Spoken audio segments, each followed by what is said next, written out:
Chapter 7 The Tiger Rising by Kate DiCamillo. It turned out to be an extraordinary day in almost every possible way. It started with finding the tiger, and it ended with Sistine Bailey sitting down next to him on the bus on the way home from school. Her dress was torn and muddied. There was a scrape down her right arm, and her hair stuck out in 100 different directions. She sat down in the empty seat beside him and stared at him with her black eyes.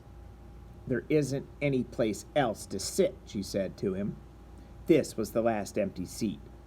Rob shrugged. "It's not like I want to sit here," she said. "Okay," said Rob. He shrugged his shoulders again. He hoped that she wasn't going to thank him for saving her. "What's your name?" she demanded. "Rob Horton," he told her. "Well, let me tell you something, Rob Horton. You shouldn't run. That's what they want you to do. Run." Rob stared at her with his mouth open. She stared back.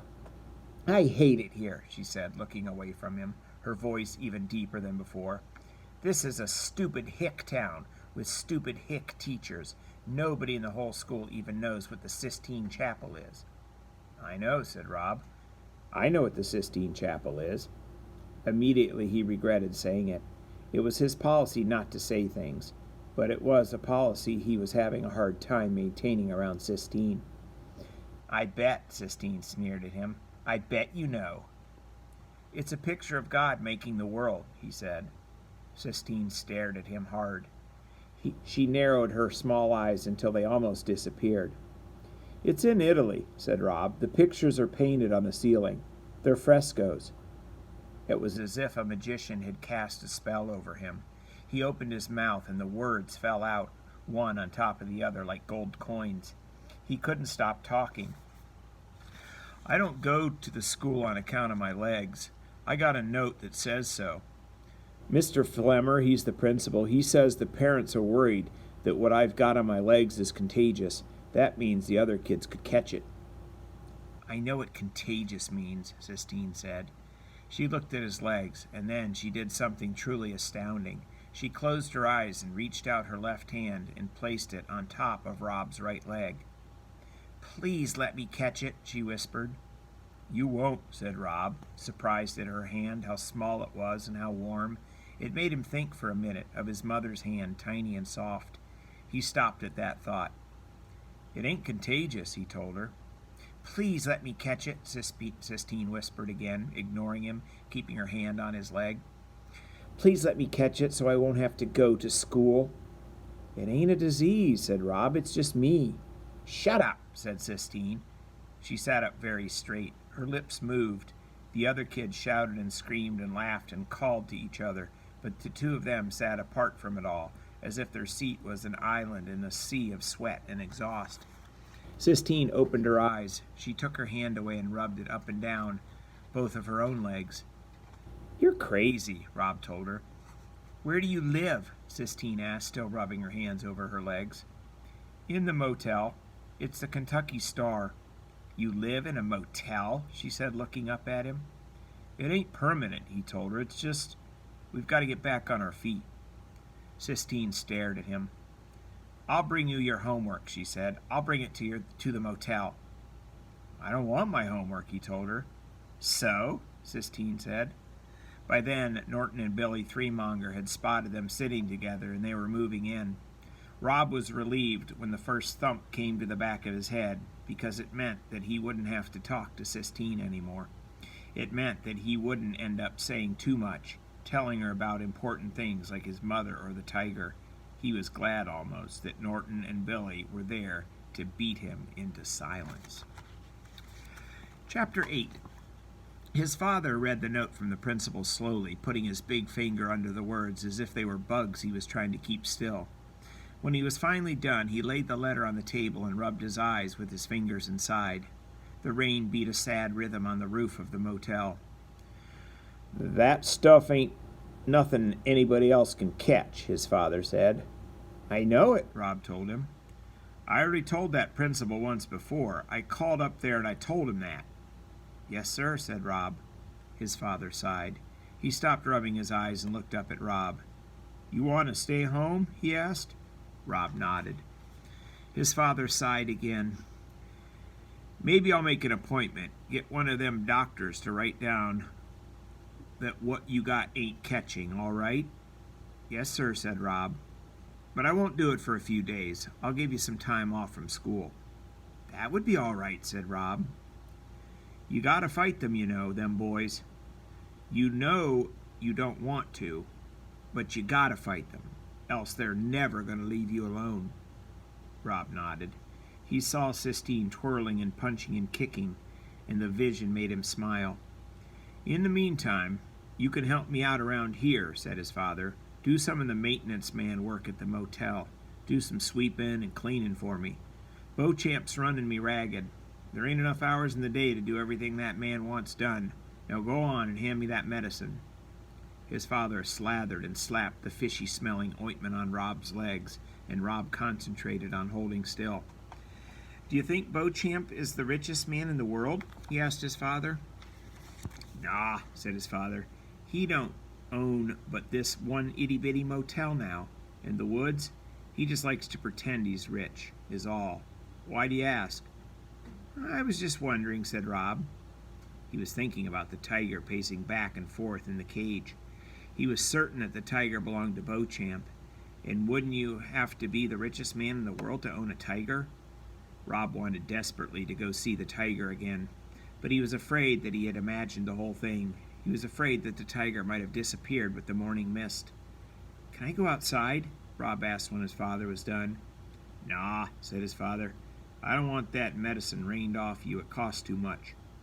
Rob was relieved almost that he had to stay inside. What if he went looking for the tiger and he wasn't there? Rob's father cooked them macaroni and cheese for supper on the 2-burner hot plate they kept on the table next to the TV. He boiled the macaroni too long, and a lot of it stuck to the pan, so there wasn't many noodles to go with the powdery cheese. Someday, he told Rob, you and me will have a house with a real stove, and I'll do some real good cooking then. That's good, said Rob. You eat all you want. I ain't that hungry, his father told him. After supper, his father fell asleep in the recliner, with his head thrown back and his mouth open. He snored, and his feet, big with crooked toes, jerked and trembled. In between the snores, his stomach growled long and loud, as if he was the hungriest man in the world. Rob sat on his bed and started to work on carving the tiger. He had a good piece of maple, and his knife was sharp, and in his mind he could see the tiger clearly. But something different came out of the wood. It wasn't a tiger at all. It was a person, with a sharp nose and small eyes and skinny legs. It wasn't until he started working on the dress that Rob realized he was carving Sistine. He stopped for a minute and held the wood out in front of him and shook his head in wonder. It was just like his mother had always said. You could never tell what would come out of the wood. It did what it wanted, and you just followed. He stayed up late working on the carving, and when he finally fell asleep, he dreamed about the tiger, only it wasn't in a cage. It was free and running through the woods. And there was something on its back, but Rob couldn't tell what it was. As the tiger got closer and closer, Rob saw that the thing was Sistine in her pink party dress. She was riding on the tiger. In his dream, Rob waved to her, and she waved back at him. But she didn't stop. She and the tiger kept going past Rob, deeper and deeper into the woods. Ooh. All right, last chapter, chapter 9. His father woke him up at 5:30 the next morning. Come on, son, he said, shaking Rob's shoulder. Come on, you're a working man now. You got to get up. He took his hand away and stood over Rob for a few more minutes and then left. Rob heard the door to the motel squeak open. He opened his eyes. The world was still dark. The only light came from the falling Kentucky star. Rob turned over in bed and pulled back the curtain and looked out the window at the sign. It was like having his own personal shooting star, but he didn't ever make a wish on it. He was afraid that if he started wishing, he might not be able to stop. In his suitcase of not thoughts, there was also not wishes. He kept the lid closed on them, too. Rob leaned on his elbow and stared at the star and listened to the rain gently drumming its fingers on the roof. There was a warm, glowing kind of feeling in his stomach, a feeling that he wasn't used to. It took him a minute to name it. The tiger. The tiger was out there. He got out of bed and put on shorts and a t-shirt. "Still hot," his father said when Rob stepped out of the door, "and still raining." "Uh-huh," said Rob, rubbing his eyes. "Yes, sir." "If it don't stop soon, the whole state is going to be nothing but one big swamp." "The rain don't bother me," Rob muttered. On the day of his mother's funeral, it had been so sunshiny that it hurt his eyes, and after the funeral, he and his father had to stand outside in the hot, bright light and shake everybody's hand. Some of the ladies hugged Rob, pulling him to them in jerky, desperate movements, smashing his head into their pillowy chests. "If you don't look just like her," they told him, rocking back and forth and holding him tight. Or they would say, "You've got your mama's hair, that cobwebby blonde." And they ran their fingers through his hair and patted his head like he was a dog. Every time Rob's father extended his hand to somebody else, Rob saw the ripped place in his suit, where it had split open when he had slapped Rob to make him stop crying. And it reminded Rob again, "Do not cry, do not cry." That was what the sun made him think of, the funeral. And so he didn't care if he ever saw the sun again. He didn't care if the whole state did turn into a swamp.